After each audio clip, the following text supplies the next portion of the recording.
dapat mong ginawa.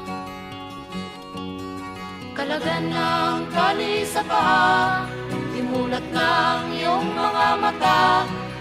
Kay sarap ng buhay lalo na't alam mo kung saan papunta.